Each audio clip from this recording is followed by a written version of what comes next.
आप सभी का श्रीमती गोमती देवी पीजी महाविद्यालय में वेलकम, स्वागत, आपका हार्दिक अभिनंदन। मैं doctor R S Shamna, HOD geography. आज अपन जो बात कर रहे हैं वो एज ए सिलेबस अकॉर्डिंग जो BA part first physical geography paper जो फर्स्ट है उसका टॉपिक है, यानी यूजी।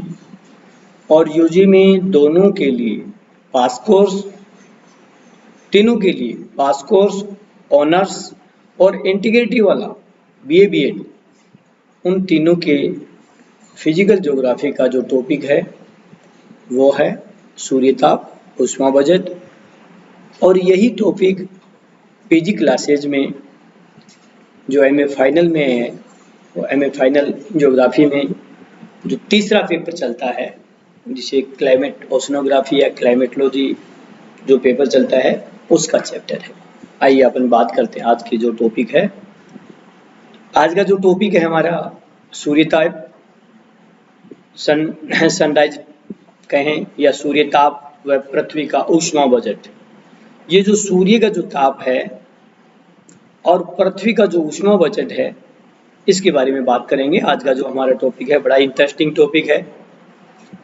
चलिए आइए, सूर्यताप व पृथ्वी का जो ऊष्मा बजट है, sunlight and earth heat budget, यानी कि जब बात ये करें कि सूर्य ताप क्या है, सूर्य से मिलने वाला ताप क्या है, सौर एनर्जी क्या है, सौर ऊष्मा क्या है, तो सूर्य ताप और इसी के साथ में हम इसी को जोड़ दिया पृथ्वी का ऊष्मा बजट। तो सूर्य से मिलने वाली जो एनर्जी है, सूर्य से मिलने वाला जो सूर्य ताप है, सूर्य से मिलने वाले सूर्य की विकिरण है, वो उसका ऊष्मा बजट, जिसे कहते हैं हीट बैलेंस कहते हैं, हीट बजट कहते हैं। और इसके बारे में आपको इसकी समझाना चाहूँ, सुनिए। देखिए, ये जो पृथ्वी है इसकी जो बेसिक जानकारी दूँ मैं पहले। अब जो सूर्य की जो ऊष्मा है, सूर्य का जो एनर्जी है, वो पृथ्वी को किस रूप में प्राप्त होता है। देखिए, जब मैं बात एक करूँ बेसिकली कहूँ, अगर अर्थ है, पृथ्वी है, और ये पृथ्वी को ये कहे अब भारत को, भारतवासियों को ही सूर्य ताप मिलता है, पाकिस्तान वालों को नहीं मिलता है, कनाडा वालों को नहीं मिलता है, जर्मनी वालों को नहीं मिलता है, या ये कहें अब एशिया महाद्वीप में प्राप्त होता है, उत्तरी अमेरिका, दक्षिणी अमेरिका या यूरोपीय, इनको नहीं प्राप्त होता है। तो मेरे कहने का मतलब, हम जब बातें करते हैं कि पृथ्वी, जब बात आती है पृथ्वी की स्थिति क्या है, यानी विश्व में पृथ्वी की स्थिति कहाँ है, क्या है, तो जब बात वहां आती है सूर्यताप की बात आती है। अब ये जो सूर्यताप है, जब पृथ्वी की बात करते हो कि पृथ्वी क्या है, आप सौर मंडल का जो तीसरे नंबर का ग्रह की बात आती है, पृथ्वी ग्रह है, और इस पृथ्वी को सूर्यताप किस रूप मिलता है। देखिए, पृथ्वी के ऊपर दो चीज दिखाई देती है, महाद्वीप और महासागर, या फिर ये कहें पृथ्वी के मध्य से जो बात आती है, पृथ्वी के मध्य से 0 डिग्री रेखा, जिसे कहते हैं भूमध्य रेखा, विषुवत रेखा। तो पृथ्वी का उत्तरी भाग, एक भाग उत्तरी भाग, एक भाग दक्षिणी भाग, मध्य से गुजरती है 0 डिग्री रेखा। ये जो 0 डिग्री करती है, ये पृथ्वी के दो भागों को बांटती है, बराबर बराबर भागों में। जैसे भारत में कर्क रेखा जाती है, मध्य से जाती है और भारत के बीचों बीच गुजरती है, तो भारत का उत्तरी भाग, भारत का दक्षिण। इसी प्रकार हम यहाँ एक उदाहरण भारत का दे रहे थे, यहाँ हम बात सूर्यताप की बात कर रहे थे, सूर्य एनर्जी की बात कर रहे थे। तो पृथ्वी के मध्य से गुजरने वाली जो 0 डिग्री रेखा है, विषुवत रेखा है, उसका उत्तरी भाग उत्तरी गोलार्ध कहलाता है, दक्षिणी भाग जो दक्षिणी गोलार्ध कहलाता है। तो वहां में बात भूमध्य रेखा पर, विषुवत रेखा पर, 0 डिग्री रेखा पर सूर्यताप सीधा चमकता है, यानी सूर्य की जो किरणें होती हैं भूमध्य रेखा पर बिल्कुल सीधी पड़ती हैं, और सीधी होने के कारण 0 डिग्री पर सीधी होने के कारण पृथ्वी पर एनर्जी क्या होती है, सूर्यताप क्या होता है, 100%, 100%।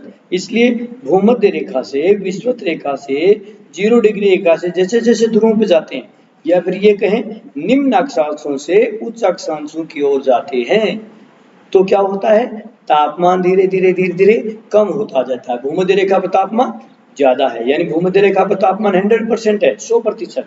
और ऐसे धीरे धीरे धीरे जाके दोनों ध्रुवों पे, उत्तरी ध्रुव और दक्षिण ध्रुव पे जाके सूर्य ताप कितना मिल जाता है 42 तो मैं उसी के बारे में, ये जो बेसिकली थी और उसी के बारे में समझाना चाह रहा था। अब हम बात करते हैं सूर्य ताप क्या है और पृथ्वी के ऊपर उष्मा बजट क्या है। देखिए पृथ्वी सूर्य से, यानी कि जो पृथ्वी सूर्य से ऊर्जा प्राप्त करके उसे अंतरिक्ष में, ये जो अंतरिक्ष दिखाई देता है, अंतरिक्ष में विकृत कर देती है, उसको विभाजन कर देती है, बांट देती है। इसी कारण ना तो पृथ्वी ज्यादा गर्म और न ही ज्यादा ठंडी होती है। पृथ्वी के प्रत्येक भाग पर ताप की मात्रा अलग अलग होती है। वही बात अपन कर रहे थे, भूमध्य रेखा पर शो होता है तो ध्रुवों पे तो 42% 43%, और इसी वजह से वायुमंडल के जो दाब होता है, वायुमंडल के दाब में भिन्नता पाई जाती है। अब तापमान देखिए, जैसे जैसे तापमान ज्यादा होगा वायु दाब कम होगा, तापमान कम होगा वायु दाब बढ़ेगा, तो भिन्नता पाई जाती है। इसी कारण पवनों के द्वारा ताप का स्थानांतरण एक स्थान से दूसरे स्थान पर होता है। पृथ्वी की सतह पर प्राप्त होने वाली ऊर्जा का अधिकतम भाग लघु तरंगों के धैर्य के रूप में आता है, और पृथ्वी को प्राप्त होने वाली ऊर्जा को आगामी सौर विकिरण, सूर्य की विकिरण या छोटे रूप होते हैं, सूर्य ताप कहलाता है, सूर्य तप कहलाता है। छोटे छोटे रूप में, लघु तरंगों के रूप में आगामी आते उसे सूर्य ताप कहते हैं। लेकिन वायुमंडल की सतह पर, एटमॉस्फेयर बोलते हैं, वायुमंडल की सतह पर प्राप्त होने वाली ऊर्जा प्रति वर्ष थोड़ी कुछ मात्रा में परिवर्तित होती है, और यही कारण है पृथ्वी और सूर्य के बीच की दूरी के लिए, ये जो पृथ्वी है और सूर्य के बीच की दूरी की, ये सूर्य के चारों ओर परिक्रमा के दौरान पृथ्वी से सूर्य की दूरी जो होती है, इस स्थिति को अपसौर कहते हैं। यानी अपसौर और उपसौर दोनों ये इसी स्थिति होती है। पृथ्वी से सूर्य की दूरी क्या, कभी पृथ्वी से सूर्य की दूरी बढ़ जाती है, कभी कम हो जाती है, ये स्थिति होती है अपसौर और उपसौर की स्थिति होती है। अब मैं बात करूं, अभी बात कर रहे थे अब ये सूर्य ताप होता है, पृथ्वी के रूप मिलता है, इसका अपसौर उपसौर कहते हैं। अब मैं बात करता हूँ सूर्य ताप, ये सूर्य की जो एनर्जी है, सूर्य की जो तापमान है, सूर्य की जो उष्मा है, तो सूर्य ताप इसको प्रभावित करने वाले कुछ फैक्टर होते हैं, कारक होते हैं। यानी सूर्य ताप को प्रभावित करने वाले कारक कौन से होते हैं?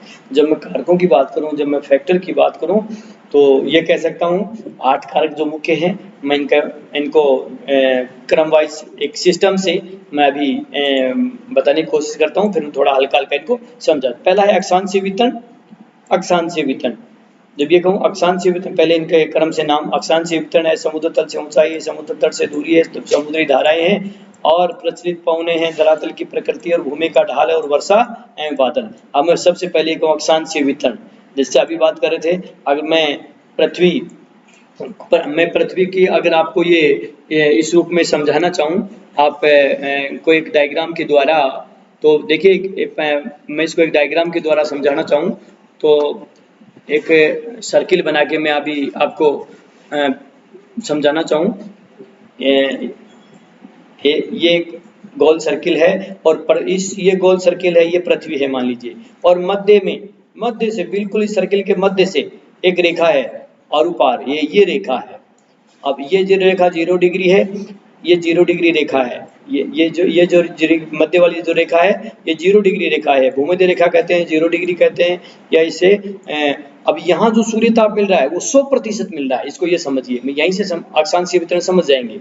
ये यहाँ पर 100% मिल रहा है, लेकिन जब जो दोनों इस सर्किल के ऊपर वाला जो छोर है, ऊपर वाला छोर, ये उत्तरी ध्रुव कहलाता है, दक्षिणी वाला, नीचे वाला दक्षिणी छोर, ऊपर वाले पर धीरे धीरे करते 42% पहुंच जाता है। इसी प्रकार नीचे वाले पर 42%, नीचे वाले पर 42%, 42।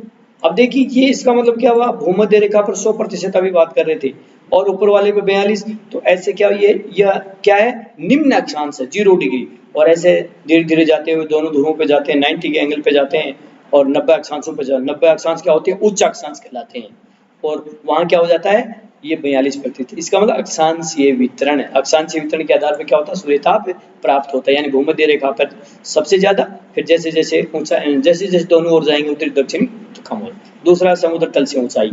देखिए मैं समुद्र तल से ऊंचाई की बात करना चाहूँ, कुछ स्थान पृथ्वी के ऊपर ऐसा है ऊंचे स्थान पे, कुछ स्थान नीचे है, जैसे समुद्र, जैसे पर्वत है, पठार है, मैदान है। तो समुद्र से जो ऊंचे हैं वहां सूर्य ताप ज्यादा मिलता है, समुद्र जो स्थान नीचा है वहाँ क्या होता है, तापमान कम मिलता है। जो स्थान ऊंचा है वहाँ सूर्यताप ज्यादा है, तो समुद्र तल से जो ऊंचाई है वो भी प्रभावित करती है। समुद्र तट से दूरी, तीसरा, मैं इसका एक उदाहरण छोटा सा ये देना चाहता हूँ समुद्र तट से दूरी के बारे में। अब समुद्र तट से दूरी की बात करूँ मैं आज, अब हमारी लोकेशन झुंझुनू, शेखावाटी, राजस्थान, मैं ये कहूँ बॉम्बे, गोवा, जो या ये कहें अरब सागर, बंगाल की खाड़ी और हिंद महासागर, या कहें बॉम्बे से आपका राजस्थान कितनी दूरी पे है, तो मैं कहूँ दूरी पे है। और जब मैं बात करूँ बॉम्बे की, तो दोनों में अंतर है। बॉम्बे का तापमान समतापमान जलवायु, सम जलवायु, जबकि राजस्थान की जलवायु उष्ण जलवायु, तो समुद्र काफी दूरी है, तो इसलिए समुद्र तट से राजस्थान की दूरी ज्यादा है और बम्बई पास में है, तो समुद्र तट से दूरी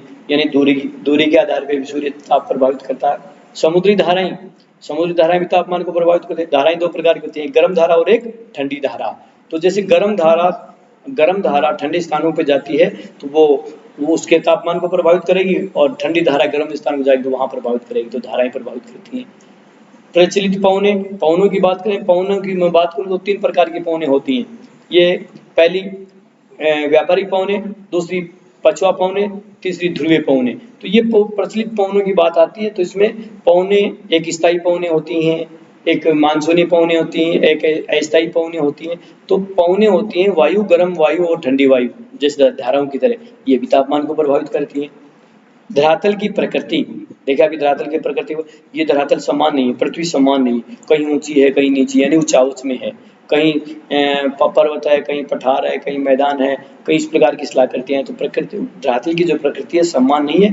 तो जैसे जैसी चट्टानें हैं, जैसी जैसी रॉक्स हैं, मिट्टी कहीं काली मिट्टी है, कहीं लाल मिट्टी है, कहीं दोमट मिट्टी है, तो उसी प्रकार कहीं मरुस्थलीय मिट्टी है, तो वो उसी प्रकार ऑब्जर्व करती है, जैसी शिला करती है सूर्यताप को उसी प्रकार ऑब्जर्व करती है, उसी प्रकार अवशोषित करती है।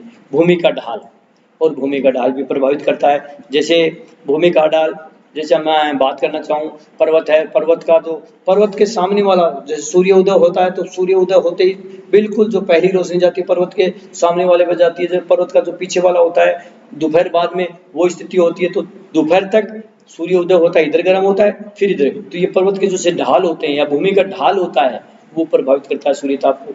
वर्षा व बादल, रेनफॉल होता है, बादल होते हैं, ये भी वायुमंडल में जब वायुमंडल की जो स्थिति देखते हो, रेनफॉल की, वर्षा की या भू की, बादल की, तो ये भी वायुमंडल को प्रभावित करते हैं और किसको, सूर्यताप को प्रभावित करते हैं।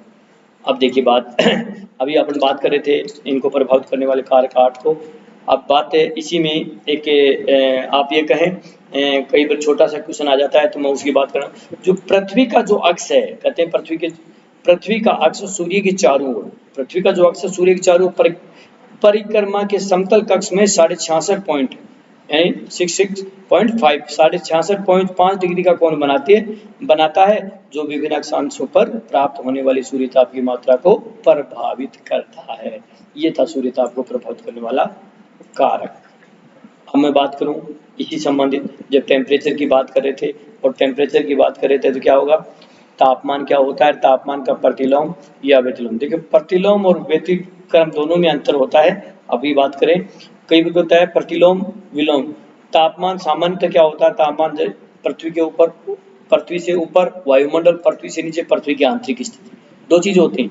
पृथ्वी की आंतरिक स्थिति, पृथ्वी के अंदर जाएंगे तापमान लगातार बढ़ता है, पृथ्वी के ऊपर वायुमंडल जाएंगे तापमान घटता है। लेकिन कई बार क्या होता है, तापमान घटने की बजाय तापमान बढ़ जाता है या तापमान बढ़ने के स्थान पर घट जाता है, तो वो व्यतिक्रमण की स्थिति आ जाती है। तो इस बात को करें, सामान्य स्थितियों में ऊंचाई बढ़ने के साथ तापमान घटता है, जैसे जैसे ऊंचाई पे जाएंगे तापमान कम होगा। लेकिन कुछ विशेष परिस्थितियों में ऊंचाई बढ़ने के साथ तापमान घटने के स्थान पर बढ़ने लगता है, और तापमान घटने की बजाय तापमान कम होने की बजाय बढ़ता है, उसे तापमान का व्यतिक्रमण कहते हैं।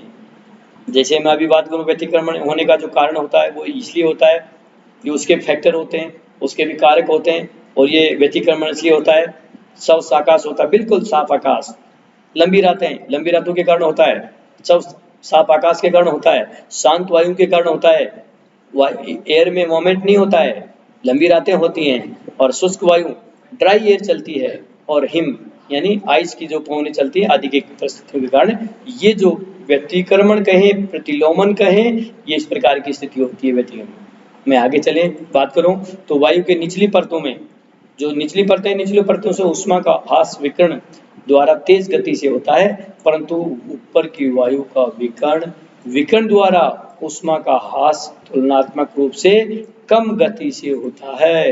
यानी कि कहें इस प्रकार निचली वायु की परतें होती हैं ठंडी, जो नीचे होती है ठंडी, और ऊपरी वायु की परतें गर्म होती हैं। यही परिस्थितियां पर्वतीय घाटियों में शीत ऋतु की रात्रि में अधिक देखने को मिलती हैं, इसलिए वहां बस्तियां घाटियों पर न होकर पर्वतीय ढालों पर होती है। अब इसी की बात कर रहे थे, साथ जुड़ा हुआ था। अब भाई तापमान या सूर्य बजट, सूर्य ताप के साथ आ रहा था उष्मा का बजट, यानी पृथ्वी का उष्मा का बजट की बात आई तो पृथ्वी का उष्मा बजट की बात करूं मैं। इसी में पृथ्वी ना तो उष्मा को संचय करती है, पृथ्वी धीरे धीरे नहीं तो कलेक्शन करती है, संचय करती है, और नहीं पृथ्वी तापमान को स्थिर रखती है, एक जगह स्थिर रखती है। लेकिन संभवतः ऐसा तभी होता है जब सूर्य विकिरण द्वारा सूर्य ताप ऊर्जा का छोटा रूप के रूप में प्राप्त होता है, और उष्मा में पार्थिव विकिरण द्वारा अंतरिक्ष में संचारित होता है। अंतरिक्ष में आवागमन, आंतरिक मोमेंट ताप बराबर होता रहता है। सूर्य ताप पार्थिव विकिरण, जो सूर्य ताप के पृथ्वी से पुनः गर्म होकर वापस जाती है उसे पार्थिव विकिरण कहते हैं। अंतरिक्ष में संचालित ताप ऊर्जा वायुमंडल से गुजरते हुए आती है, तो ऊर्जा का कुछ अंश यानी ऊर्जा का कुछ भाग परावर्तित, प्रकीर्णित व अवशोषित हो जाता है। परावर्तित हो जाता है, प्रकीर्णित होता है, अवशोषित हो जाता है। इस सौर विकिरण की इस परावर्तित मात्रा को पृथ्वी का क्या कहते हैं, एल्बिडो कहा जाता है। ये आता है कहीं एल्बिडो क्या होता है।